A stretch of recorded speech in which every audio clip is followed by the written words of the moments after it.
In the rugged ancient lands of Persis, during the early 6th century BC, a child was born whose destiny would shake the foundations of empires. This child, Cyrus II, came into the world as the son of Cambyses I, king of Anshan, and Mandana of Media, a princess from the royal line of King Astyages. His lineage was no ordinary one. On one side, he was heir to the Achaemenid dynasty, a noble Persian bloodline descended from King Achaemenes.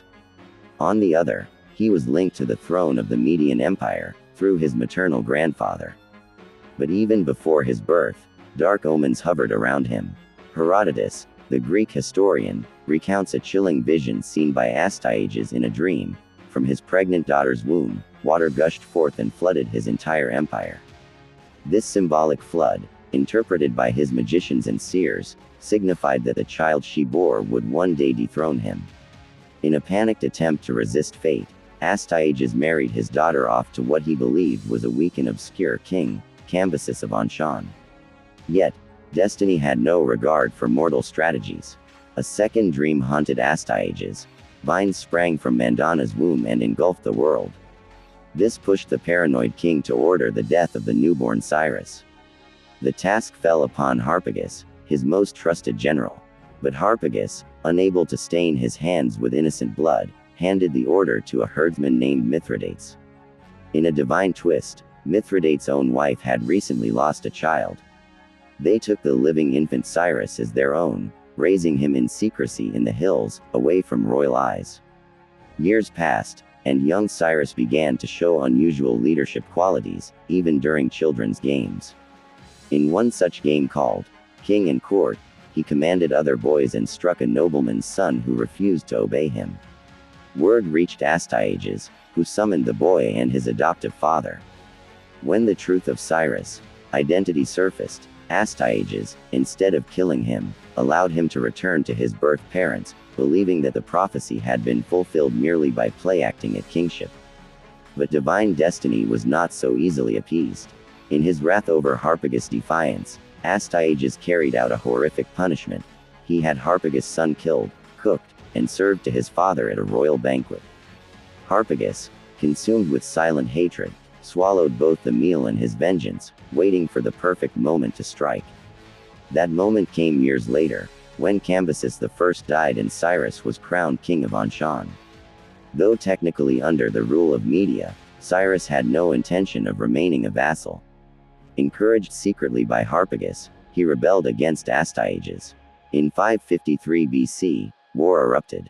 When Astyages sent his army, led by Harpagus, to crush Cyrus, Harpagus defected and handed victory to the young king. After 3 years of brutal conflict, Cyrus stormed the Median capital of Ecbatana and claimed the throne. Instead of vengeance, he showed grace, sparing his grandfather's life and marrying a Median princess to unite the houses of Persia and Media. He had already married Cassandana, a noble Persian woman he deeply loved, and she bore him sons and daughters. But politics demanded many alliances, and Cyrus honored both love and duty. With the fall of Media, Cyrus had united Anshan, Parsa, and Media under his command. This was the birth of the Achaemenid Empire, later known as the First Persian Empire, the greatest power the world had seen. Part 2. Conquering Lydia, defeating Croesus, and the fall of Babylon. Cyrus had subdued Media, but he was far from satisfied.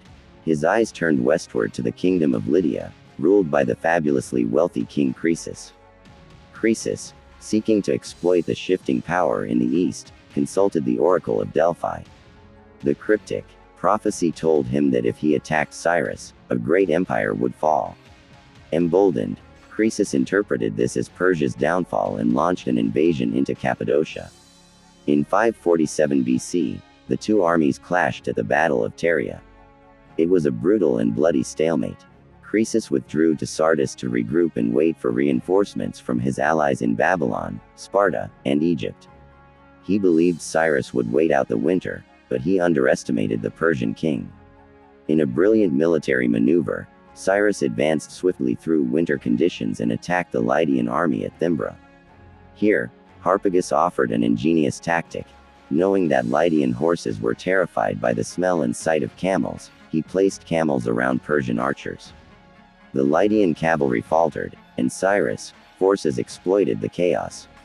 After 14 days of siege warfare, Sardis fell in 546 BC.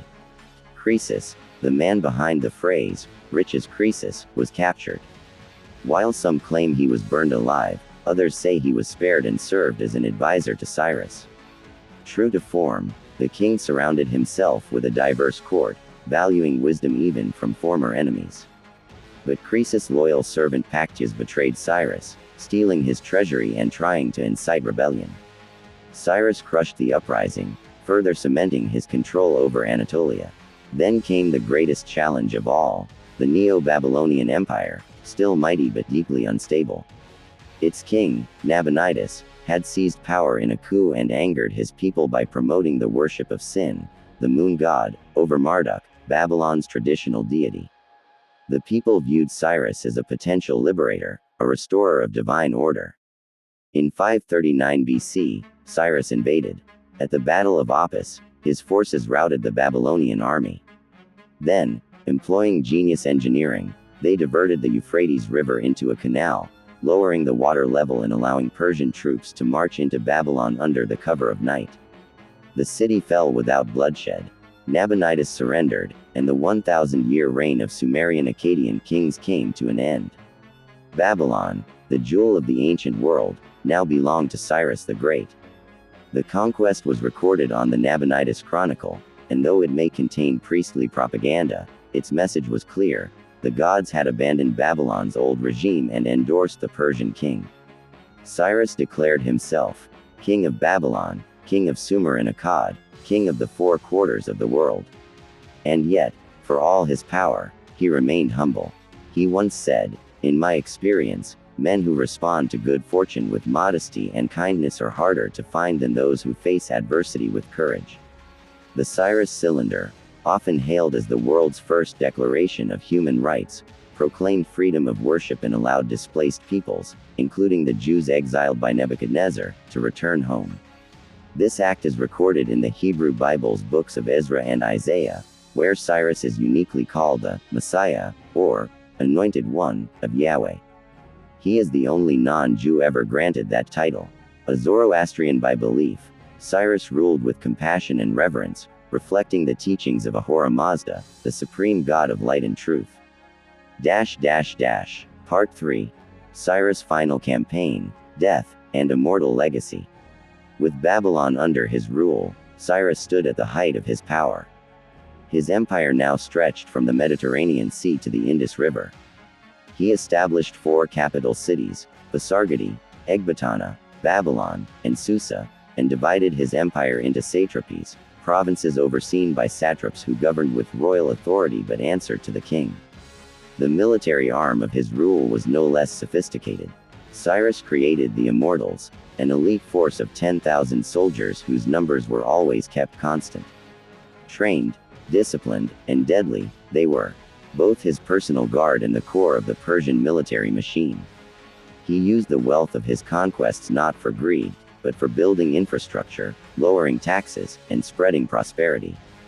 He once said, "Collecting wealth is not an end in itself, but only a means for building an empire." Riches would be of little use to us now, except as a means of winning new friends. But every empire has its limits, and every man his end. In 530 BC, Cyrus set out to confront a nomadic tribe known as the Massagetae, ruled by the warrior queen Tamiris. He offered her marriage. She refused. When he invaded her territory, she warned him of consequences. Cyrus used cunning to lure her troops, led by her son, into a trap involving alcohol, which the Massagetae were unused to. Her son was captured and later took his own life. Enraged, Tamiris led her army into battle, defeated the Persians, and personally killed Cyrus. According to legend, she dipped his severed head into a basin of blood, declaring, "Drink your fill of blood." The mighty conqueror was dead, but his legacy was just beginning. His body was returned to Pasargadae, where he was laid to rest in a golden coffin, surrounded by his favorite gardens. The inscription on his tomb reads, "Whoever you are and wherever you come from, for I know you will come, I am Cyrus who won the Persians their empire." Do not therefore begrudge me this bit of earth that covers my bones. Though his tomb was looted during Alexander the Great's conquest, the Macedonian king himself revered Cyrus.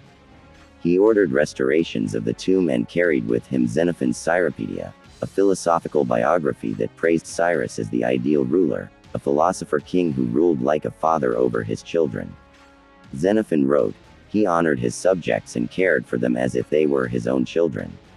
Today, Cyrus the Great is remembered not just as a conqueror but as a visionary who redefined leadership. Through wisdom, mercy, and unstoppable determination, he built an empire that laid the foundation for Western and Middle Eastern civilizations alike. His vision of just rule, cultural tolerance, and human dignity echoes through time. In his own words, "Brevity is the soul of command. Too much talking suggests desperation on the part of the leader. Speak shortly, decisively, and to the point, and couch your desires in such natural logic that no one can raise objections." Cyrus the Great did not merely win battles, he won hearts, and in doing so, became immortal.